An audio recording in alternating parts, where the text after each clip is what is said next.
City spots selfie shots. Selfie spots గా మారిన పాత బస్తీ అందాలు. పూర్తి వివరాలకు చదవండి రేపటి సాక్షి దినపత్రిక. మెడికల్ కాలేజీల నిర్వహణ చేతకాక చంద్రబాబు చేతులెత్తేశారన్నారు వైఎస్ఆర్సీపీ నేత రవీంద్రనాథ్ రెడ్డి. విద్యార్థుల నోటికాడికి వచ్చిన మెడికల్ సీట్లు వద్దని లేఖ రాయడం చంద్రబాబు మూర్ఖత్వానికి నిదర్శనమన్నారు.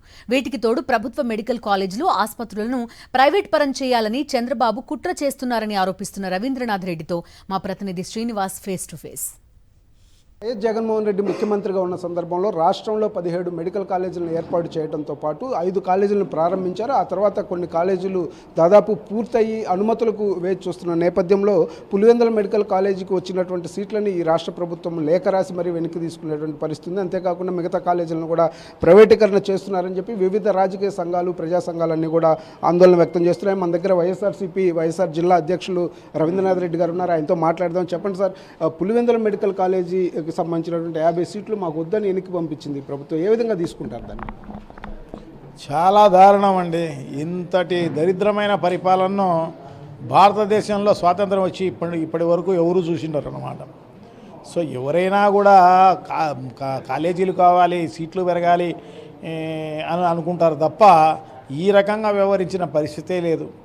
అది జగన్మోహన్ రెడ్డి గారు ముందు చూపుతోటి వైఎస్ఆర్ కాంగ్రెస్ పార్టీ ఆధ్వర్యంలో నడిచిన మొన్న 5 ఏళ్ల పరిపాలనలో వైద్యానికి నిజంగా పెద్దపీట వేయడం జరిగిందనమాట.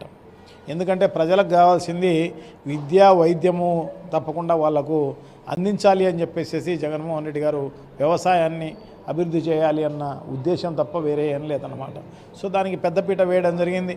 దాంట్లో భాగంగా వైద్యానికి సంబంధించి గతంలో స్వాతంత్రం వచ్చిన నుంచి 11 కాలేజీలు మాత్రమే ఉండేటి. సో అటువంటిది జగన్మోహన్ రెడ్డి గారు వచ్చిన తర్వాత ఇంకొక 17 కాలేజీలను యాడ్ చేసి 17 కొత్త కాలేజీలను మొదలుపెట్టడం జరిగిందనమాట.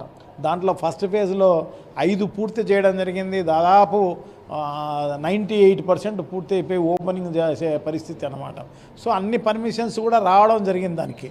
సో ఇంకొంచెం పర్స్యూ చేసి ఉంటే అన్ని కాలేజీలు ఓపెన్ చేసే అవకాశం ఉండిండు. అన్ని కాలేజీల్లో కూడా దాదాపు 750 సీట్లు అందుబాటులోకి వచ్చే అవకాశం ఉండిండు అనమాట. నెక్స్ట్ ఫేజ్లో ఇంకొక 5 కూడా ఆల్మోస్ట్ దాదాపు 70% పూర్తి అయిపోయిన పరిస్థితి అనమాట. మిగతాటి అన్నీ కూడా నెక్స్ట్ థర్డ్ ఫేజ్లో చేయాలి అని చెప్పేసి భావించడం జరిగింది. ఎందుకంటే కాలేజీలు ఉంటే ఎక్కువ మంది డాక్టర్లు తయారయ్యే అవకాశం ఉంటుంది.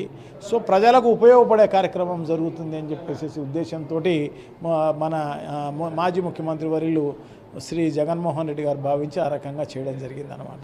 దాదాపు 98% పూర్తి అయిపోయినాయి అనమాట. చిన్న రిపేర్లు ఉంటే ఉండవచ్చేమో కానీ అవి రెక్టిఫై చేసుకునే కార్యక్రమం ఎప్పుడైనా చేయవచ్చు అనమాట. ఎందుకంటే దాదాపు కడపలో ఆ రిమ్స్ స్టార్ట్ అయ్యి దాదాపు 25 ఏళ్ళు పూర్తి అయిపోయింది అనమాట. ఇప్పటికి కూడా అక్కడ పనులు ఉండే కార్యక్రమం జరుగుతాయి. అది రెగ్యులర్గా చేసే కార్యక్రమం అది కాదనమాట. ఇది చేతగాని ప్రభుత్వం అనమాట. సో ఇది చేతగాని ప్రభుత్వము, పనికిరాని ప్రభుత్వము కాబట్టే ఈ రకంగా నిర్ణయం తీసుకోవడం జరిగింది తప్ప వేరే ఏం లేదన్న. మెడికల్ కళాశాలలు పేదవాడి చెంతకు తీసుకువెళ్లాలని చెప్పి ప్రయత్నం చేస్తే ఈ ప్రభుత్వం దాన్ని ప్రైవేటీకరణ చేసే దిశగా ముందుకు వెళ్తుందని చెప్పేసి రవీంద్రనాథ్ రెడ్డి గారు అంటున్నారు. కెమెరామెన్ రాముతో శ్రీనివాస్, సాక్షి న్యూస్, కడప నుంచి.